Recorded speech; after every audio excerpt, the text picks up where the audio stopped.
If you are hoping to heal while you're sitting in meditation, then you might want to stick around for this video. Hi, my name is Stephanie and I am a mind training coach. And today I am delivering this video to you after 1 year of running my own mind training community called Helpings, and also after nearly 7 years of learning how to use the power of the mind to heal and to thrive and to ultimately become someone new and achieve all the things that you are dreaming of. In this video, I want to talk to you about 7 things that I have learned after coaching some 40 people, part of them inside my community and others privately. And I know that these things will help you. Number 1,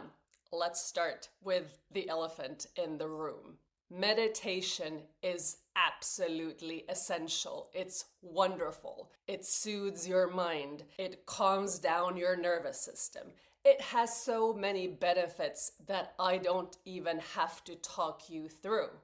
However, I've learned both from my own experience, but also from all the members inside my group, that this is not the thing that moves the needle. Yes, that may happen, and it has happened for a lot of people. But if you spend your day hoping, wishing, waiting for that moment when something heals you, instead of you showing willingness, changing your ways, changing your mind, and learning how to show up differently, then chances are you're going to be waiting for a long time. The first thing that I always start by saying is that you don't have to believe in anything I say. Everyone is free to make their own assumptions and draw their own conclusions. I've been at it for a long time, and now I have proof to support the things that I say on this channel. And when it comes to meditation, it has benefits. But the second you open your eyes and you're back in your old thought patterns, in the same reactivity that you have spent your entire life in, then nothing has changed.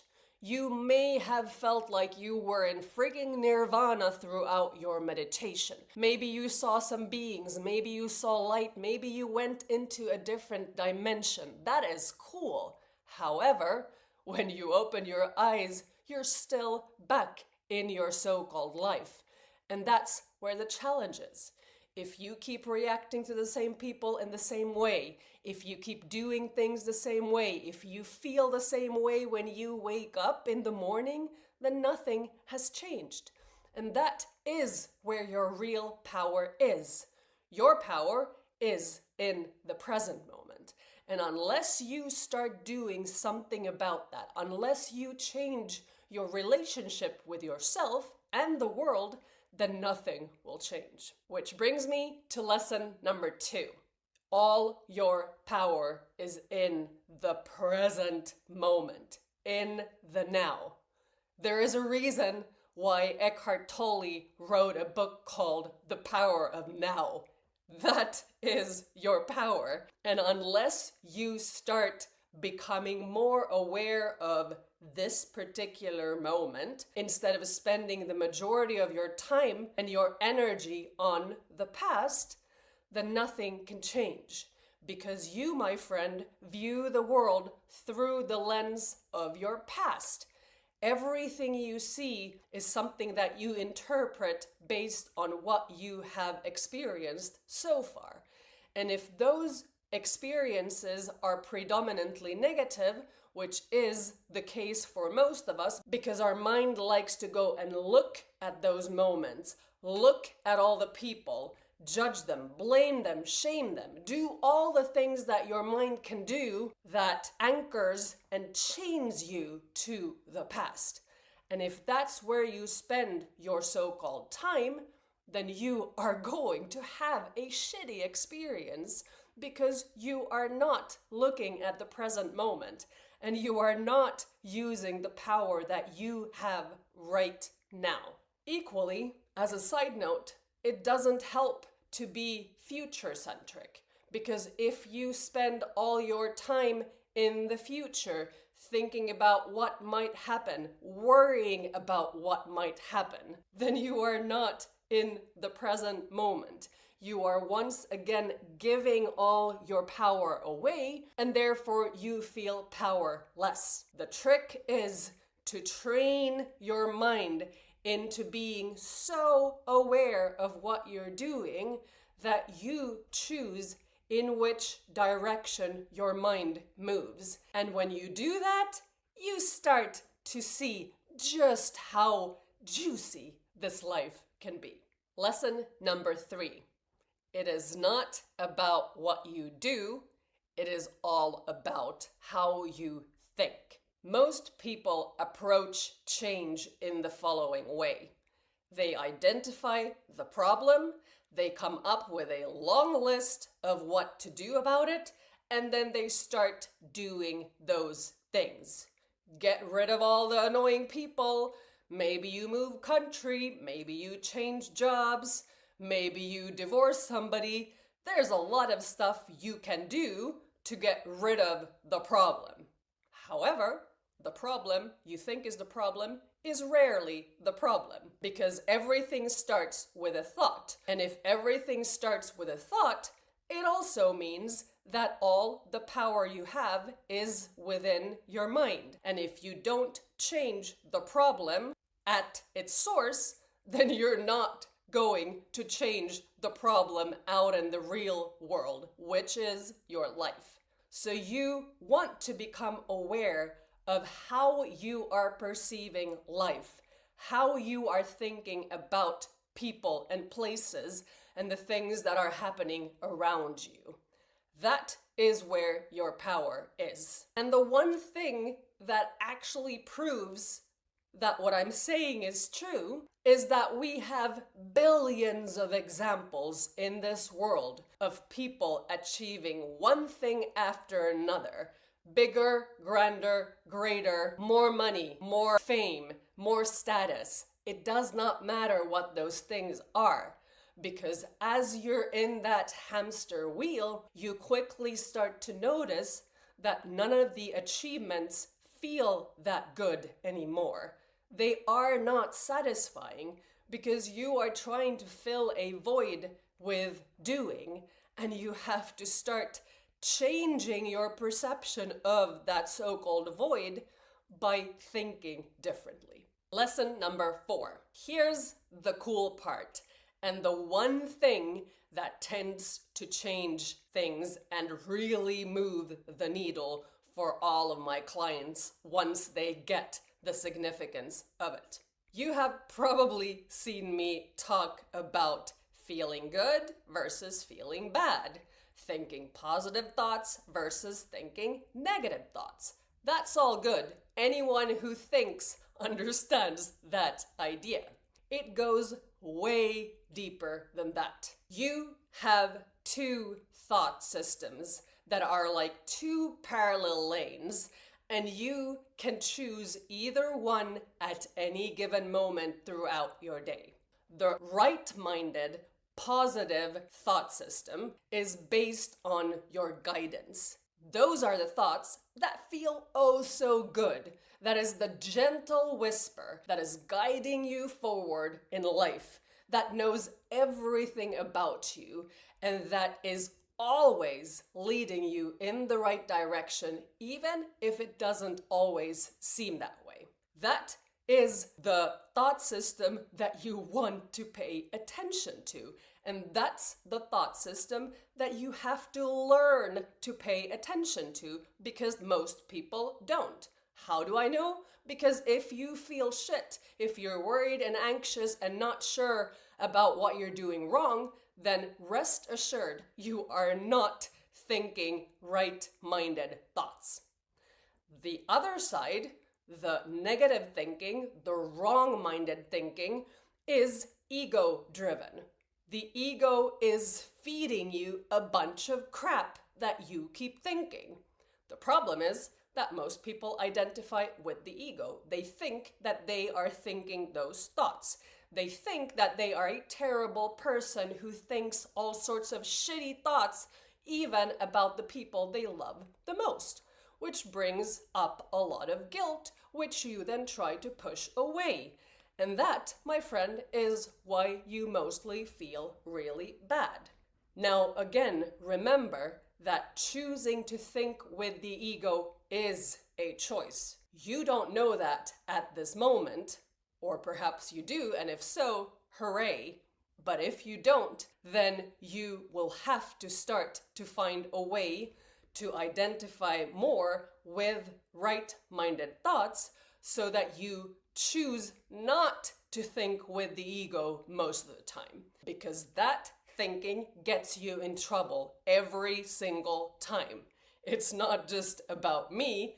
Every person in my group understands this now, and it takes practice to move beyond it and start making better choices. And the present moment, the now, is the only place you can make that choice, which is why it is so essential that you become aware of how you think and how to clear your mind so that you can start hearing the kinds of thoughts that you are thinking and that you might not actually hear at this moment. Lesson number 5. Let's say that you have begun to hear your thoughts. Let's say that you are really understanding how to think right-minded thoughts, how to choose your thoughts more intentionally. That's a good place to be, and that puts you in a tiny group of people on this planet. You're now faced with the next challenge. Because as you start to let go of a lot of shitty thoughts that you have been thinking both about yourself, but also about all the people around you and the world at large, you notice that the things that you thought you wanted and that you were working towards might have changed. That is the case with myself. I have been an entrepreneur for 10, 15 years. I've spent my life building various companies, trying to be the entrepreneur who goes for the unicorn company and who has a large team and who raises investment and who does all these cool things. Those things were very much ego-driven. Don't get me wrong, I still love to do business and I love to build the business that I'm working on right now, which is to help people to feel better by becoming aware of how their minds work. And in that process, my entire worldview has changed.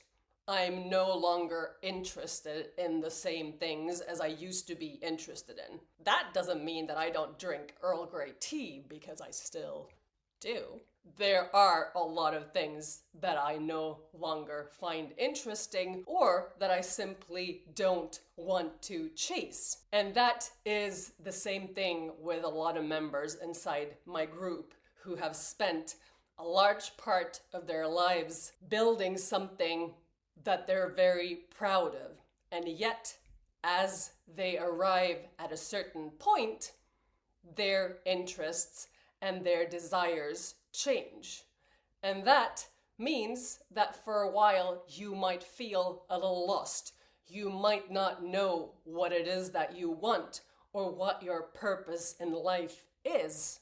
The beauty of that is that when you stick to right-minded thinking and when you learn to consistently listen to your guidance, all of the things that you want to know and discover will be revealed to you. You will get in touch with what it is that you want and what is right for you, but it might not happen at the timeline that you are expecting it to happen. But that process is really delicious because you literally get to reinvent yourself based on who you are and how you truly feel and your actual desires and values, instead of an identity, an ego-driven identity that you might have hidden behind for many, many years, that was kind of dangling a carrot on a stick in front of you, making you feel like you had to run and perform and prove yourself. And yet, for everyone who has been in that kind of life, you know that that wasn't fulfilling. So there's always going to be a bit of confusion when you start changing your mind, but rest assured, it's all for you and you will find your balance after a bit of turbulence. Lesson number 6. Your problems serve you. This is something that it takes a while to actually understand and something that I'm about to start teaching inside my group. Until now, for the last 12 months, I have taught part 1 of my mind training community helpings. And this part is all about learning how to use your conscious mind, the 5% of the mind, the tip of the iceberg that you can see above the surface. Everyone understand what the conscious mind is, because that is what you use throughout your day when you are awake.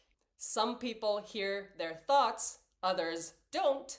Either way, you know what I mean when I talk about the conscious mind. You think thoughts that turn into beliefs, and those beliefs shape the reality that you are looking at. And unless you learn how to use your conscious mind and how to become aware of how you perceive the world and what your mind is telling you about that, then you're gonna have a hard time to change, because that is where all your power lies. And anyone who is very aware of their conscious mind, of their triggers, of how this strange mechanism works, will benefit greatly, because that is how you essentially get to the subconscious part of your mind. And in a couple of weeks, I'm starting the second part of my mind training program, and that part is entirely about how to heal the unconscious part of the mind, which is the 95% of the iceberg below the surface. It is unconscious to you. You are not aware of what is in that part of your mind, which makes it a little tricky. And if you are interested in learning how to heal your unconscious mind, I want to make you aware of something.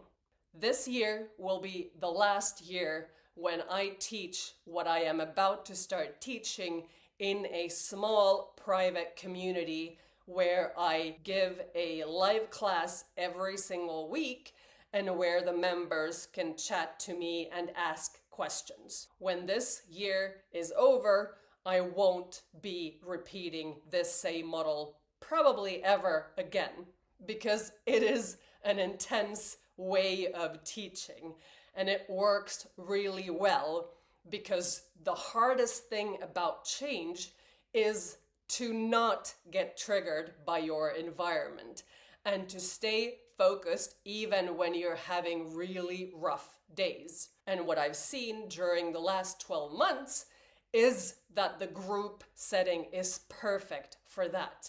Because unless you get support when shit hits the fan and you become really anxious, then you're gonna dig yourself into a dark, deep hole and you're gonna stay there for a long time. That's what I did for several years. And when you're in the group and when you have access to me and you can ask questions and you get answers quickly, then that period will shorten significantly, which makes it easier for you to heal and to thrive and to actually start becoming someone new and behaving differently.